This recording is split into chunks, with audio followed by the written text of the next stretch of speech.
Hi YouTube, this is Govier back with another cassette portastudio video, and today I wanted to discuss noise reduction and whether or not you should be using noise reduction on your cassettes portastudios when you record with them. So what is noise reduction? Noise reduction is a form of dynamic pre-emphasis during recording and de-emphasis on playback. So what does that mean? Basically, when you are recording something with DBX or noise reduction on, the cassette is recording with more high end frequency response, and then on playback it dampens the high end frequency response, which gives the, I guess, illusion of less tape hiss. And it is also used to improve the signal to noise ratio. So noise reduction first came about in 1968 with Dolby B, which was just a way to make tape sound less noisy. And it wasn't until Dolby C came around in 1980 and then DBX in the mid 80s when these noise reductions were used in cassette portastudios. And Dolby C and B are actually made to have no signal modification when you get above 0 dB. So if you're recording on your portastudio, and I believe the only portastudios that have Dolby C are made by Fostex. There might be a few others, but almost all cassette portastudios have DBX, like all of the Tascams and Yamahas and Marantz, ones that I'm aware of. So if you're recording with Dolby C, you can record with it on, and when you get above 0 dB, the encoding for the noise reduction will turn off and allow for tape saturation, but that is not the case for DBX. So if you record with DBX on, it never turns off, even once you're in the red of your meters when you're recording. So it doesn't actually allow for tape saturation.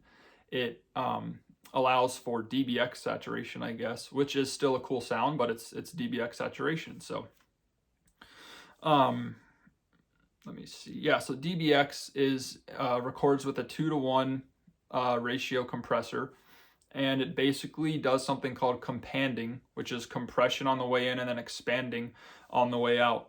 And that's just to improve the signal to noise ratio, because when these things were first made in the, I guess, the early 80s, because the first TIAC cassette portastudio didn't even have noise reduction, but when these things were made, you didn't have things on the market like this, this Clark Technic, or even things like PreSonus, which are, consumer grade preamps and compressors, because people recorded in studios. This was such a new thing for people to have recording studios kind of at their house. So I think it was like pretty odd for people to have decent compressors and preamps at their house. And so a lot of these people who are recording with their cassette portastudios probably just had a few SM57s or something like that, and they were just going directly into the deck to record. And so DBX makes sense for that kind of person because they have a bad signal to noise ratio, right? Like if they don't have a compressor or any sort of preamp to increase the gain, and they're recording acoustic guitar, the quiet parts are almost going to be completely obscured by tape hiss, and it's not really going to be intelligible, and it's not really going to be audible. You know what I mean? It's going to be kind of hard to hear the quiet parts. Now, if you're recording with less dynamic range and you're recording rock and roll, it might work. But if you're recording quieter, folky, or acoustic type of music, then it could be kind of hard to record like that without DBX. So it makes sense for them to have released these machines with DBX when they did. So let me see, I got some notes here, so I'm just going through.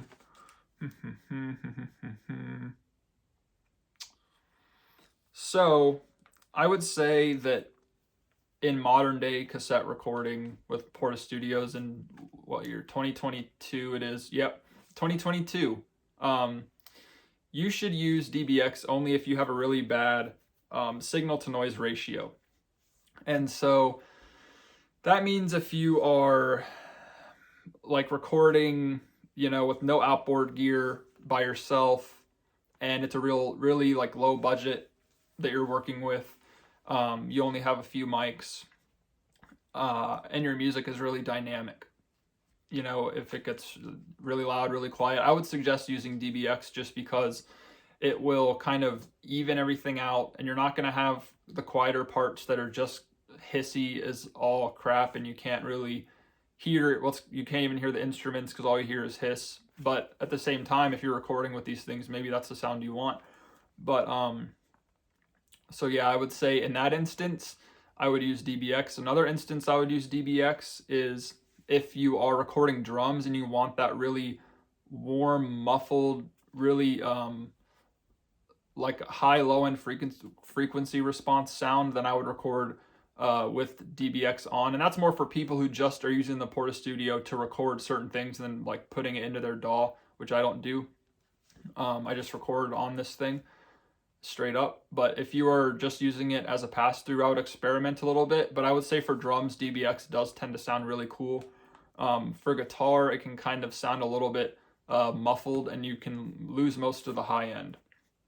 And if you have no outboard gear, but you're recording like a rock band live, for example, you could even be recording for an actual album, but in just like a kind of a live fashion where everyone plays everything at the same time. I don't think you really need DBX, even if you have no outboard gear. As long as you set your levels right, even cranking it into the red a little bit is good if you're going for that kind of garage rocky sound, because that's how you get tape saturation. You can't get any tape saturation with DBX on. If you want the tape saturation sound, you have to turn DBX off and record into the red to get that crunchy tape sound.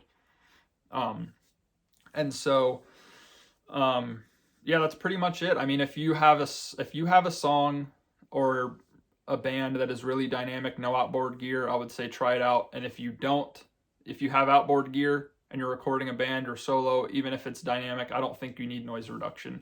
I think that it's actually you'll end up liking the sound more if you turn it off. And the tape saturation just sounds cool if you record into the red. So what do I do when I record? I don't use it. I've gone both ways. Like I've used it, I've not used it, but I haven't used it in a few years now, and I just I find it unnecessary because I have outboard gear.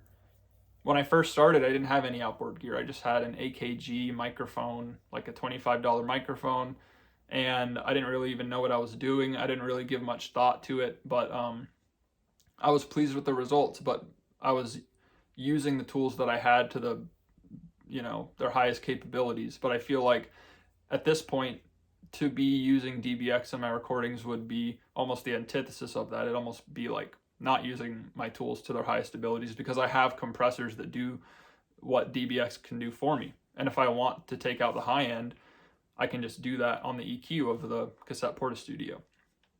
So in summary, do you need Dolby noise reduction, DBX on your machine when you record? Probably not. Most people aren't recording like jazz or classical or really dynamic things. And even if you are, you might want the cassette hiss, and you also might want that cassette tape saturation. So I would say probably not, but you can try it both ways.